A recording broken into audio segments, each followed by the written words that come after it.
मेरी जिंदगी है तो ड्रामे की अगली किस्त में आप देखेंगे कि कामयार ने आयरा से वादा किया है कि वो अपने अंदर मौजूद सारी खामियों को खत्म करके एक नया और बेहतर इंसान बनकर दिखाएगा जो बिल्कुल आयरा के मेयार के मुताबिक पूरा उतरे। इसके लिए वो अपनी कोशिशें तेज कर देता है, आयरा को यकीन दिलाता है कि शुरुआत कर रहा हूँ बिगड़ी हुई बातों को ठीक करने की। तुम देखना, सब ठीक कर दूंगा मैं। आगे जाकर इसकी बात पर आयरा जवाब देती है कि हाँ, सही है, जब सब ठीक करोगे तब देखूंगी। वो फोन बंद कर देती है और कामयार हैरान कि आयरा को कोई फर्क नहीं पड़ा इतनी बड़ी बात सुनकर भी।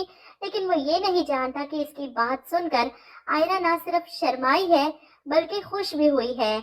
और रात के वक्त उठकर वो अपनी खिड़की का पर्दा हटाकर देखती भी है कि कहीं कामयार पहले की तरह नीचे तो नहीं खड़ा।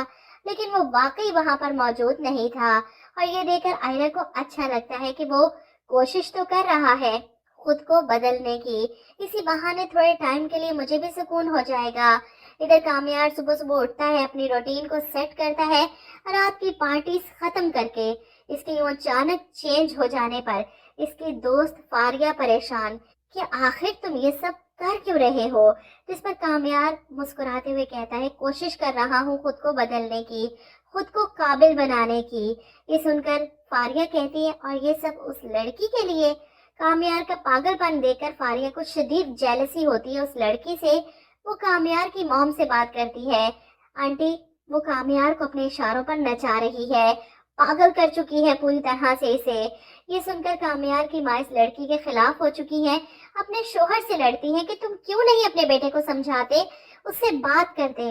जिस पर वो कहते हैं कि मुझे पूरा यकीन है गलती उस लड़की की हो या ना हो, कामयार की जरूर होगी। अपने शोहर को ताना देती है इनके माजी का कि लड़की के पीछे इंसान बहुत कुछ बर्बाद कर देता है। जब इनके शोहर इनका साथ देने को तैयार नहीं तो फारिया के साथ उस लड़की के घर तक पहुंच जाती हैं, इसे इसके घर वालों के सामने जलील करने के लिए।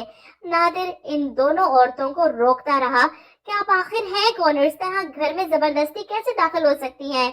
लेकिन फारिया तो बिल्कुल गुंडी बन चुकी है दौलत के नशे में, इसलिए जबरदस्ती घर में घुसकर आयरा को बातें सुनाती है। यहाँ तक कि इसके माँ बाप को भी नहीं छोड़ती, इन्हें भी खूब जलील करती है।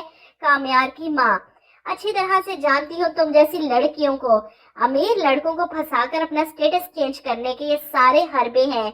और ये सब कुछ सुनने के बाद आयरा के वालिद काफी परेशान हो जाते हैं। इन्हें लगता है कि शायद आयरा इनसे कुछ छुपा रही है। अगर ऐसी बात ना होती तो उस लड़के के घर वालों की कभी हिम्मत ना होती आकर यहाँ हंगामा करने की। अगर तुम्हें लगता है कि तुम उस रास्ते पर चलना चाहती हो और तुम्हारा मुस्तकबिल उसी लड़के के साथ है तो कम से कम साफ साफ बता दो मुझे।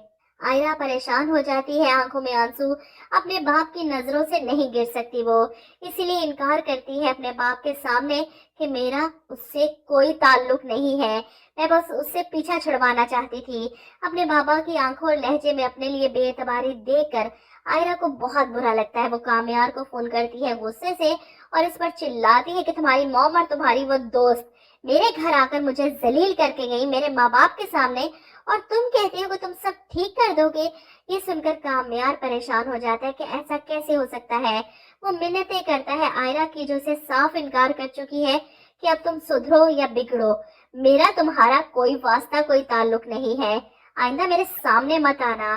कामयार तड़प जाता है, प्लीज मुझे एक मौका दे दो, मैं सब ठीक कर दूंगा, प्लीज एक आखिरी मौका।